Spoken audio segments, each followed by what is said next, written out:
Now, Sharleen is in the kitchen with us, so how's your cooking?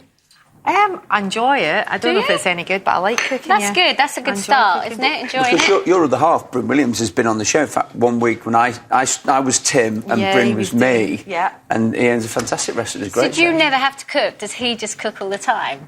I actually mostly cook in the house. It's mostly me that cooks. I suppose he gets home from work. Well, he normally gets in really late. The way his hours are is I tend to do all the cooking. But, I enjoy cooking a lot. Oh, as I said, it's very different than the sort of cooking that he does. I'd be nervous cooking for a chef. I think I'm probably just dumb enough that I don't actually care. I just like do it. Just eat it. Necessity more than I'm sure Bryn's the same, because I always sort of feel someone cooking for me, I don't care what it is. If someone else does it rather than me, it's brilliant. I don't care if it's beans on toast or, something extravagant. Just someone else saying, right, I'll do it, you sit down and I'll bring your food. Somebody caring enough to cook for you, isn't it? I can do your beans on toast. Fine, that's great. Because, that's the other thing. I bet you never get invited around to people's house for dinner. We do it quite a lot now. Good friends do. But a lot of my friends, like my really good friend Raghi is Indian, so when she cooks something she cooks all this amazing Indian food that you can't even believe when you taste it. It's like Okay, so what we're going to make a banana and chocolate pudding, sticky banana pudding, basically. So what we've got some dates, we've got some water, we've got some bicarb, which we cook together, and you end up with this. So the bicarb makes them nice and light. It's basically doing a sticky toffee pudding with banana and chocolate. Chocolatey middle for it is butter, cream, chocolate and sugar, and then the cake mix, standard cake mix. We've got butter and sugar that we've creamed together, we've got flour, we've got some bananas, some vanilla and some eggs. So first thing, now the ganache part of it, this isn't going to be like one of those oozing chocolate fondants, but what we get is the middle of it means it's soft and gooey rather than kind of particularly oozing, which just gives a nice flavour to it. And what you do is you just simply put all of these ingredients into your pan and bring them slowly up to the boil. You can actually do it one of two ways. The other way to do it is do the sugar and the cream, bring that to the boil, then pour it over the chocolate and butter and whisk it very, very slowly. Then what you do, once you've done that, is you pop it in the fridge and you let it set, ideally overnight. And what you end up with is this, which is our solid ganache. That basically is kind of like the filling that you'll get in a chocolate. So it's soft and gooey. What's it called? A ganache. A ganache. Yeah. Delicious. Really nice. You just have a good spoonful of that, Lou, and it's kind of delicious.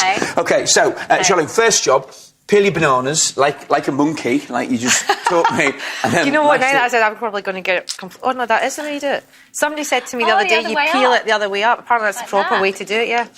So I'll probably break the banana. You want it as a whole? No, not talking. We're going to mash them. I mean, ideally, what you do is what you want really is the banana. Is slightly kind of gooey ones when they're starting to, if not beyond the turn, because obviously the more ripe they are, the sweeter they become, and then that means you've got more sweetness in there. But these are absolutely fine. They're just a little bit kind of harder to mash, and it's just a nice thing to break down. This, Lou, is a great thing to make with the kids. Yeah, no, I'm really going to take note today. Yeah.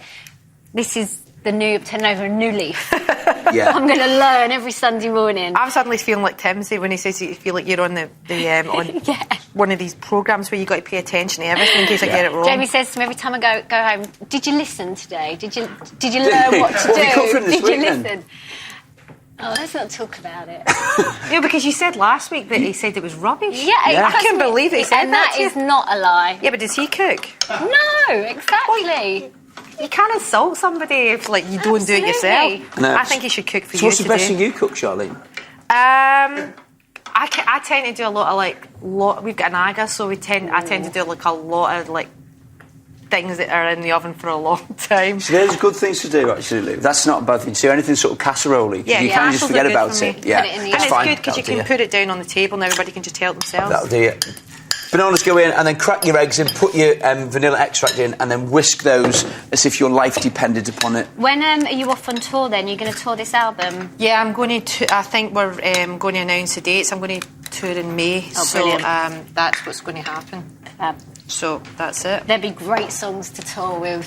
Should I give it a mix first before I put that in? It's entirely up to you. I'll take your word on it, chef, whatever way you want to do it, really. No, it's just that I see everybody doing the programme and they end up absolutely soaked. Yeah. Covered. I've had many accidents with this whisk. It's a bit of a beast. We just stand away. We're used to it. No, that's the one. You told me that before we started as well. So that goes in, and then also all the dates. So these have taken about 20 minutes to get to this stage.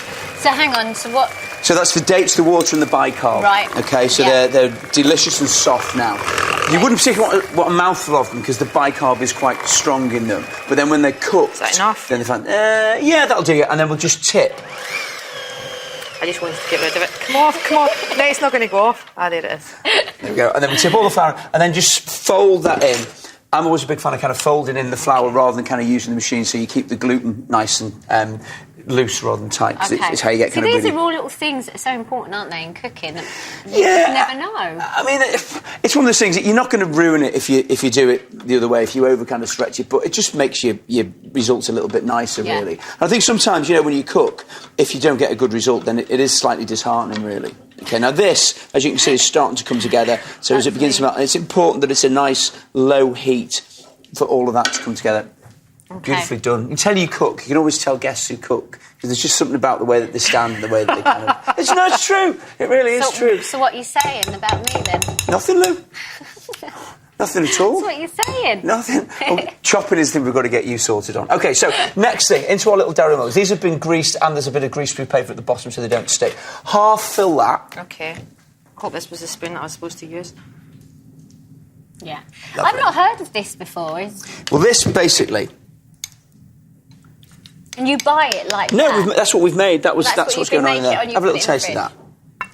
Off the spoon? Well, whatever you want, however you want to do it. Oh, it's proper cakey stuff. Yeah, so it's just big kind of chocolate, that's fine. And then what we need to do is we need a little ball of our ganache in the middle. So using our melon baller in the hot water, into the hot water, scoop one out, and then into the middle of your pudding mix. God, you're giving me all the difficult stuff to do.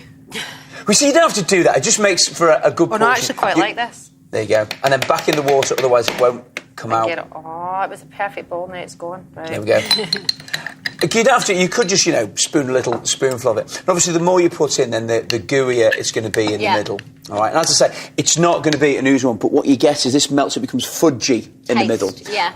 And then another spoonful of the cake mix over the top. OK, I'm going to put that back in there. And then cover it with foil. And we bake for about 20 to 25 minutes or so. It looks nice already. Yeah, I mean, you've got delicious flavours there. You've got dates, you've got bananas, you've got chocolate. What's and would not you to do like? the same sort of thing, if you were doing a toffee one, rather than chocolate, you could put a toffee in? Yeah. Yeah, completely. But you're chucking ganache in the middle. Then you put foil on the top of those, and then basically we bake them for 25 minutes, and we end up with these delicious little puds, OK? Oh, nice. Now, you could make a big one, but obviously then you don't have the same thing with the gooey bit in the middle. Yeah. So tip this fella out like that.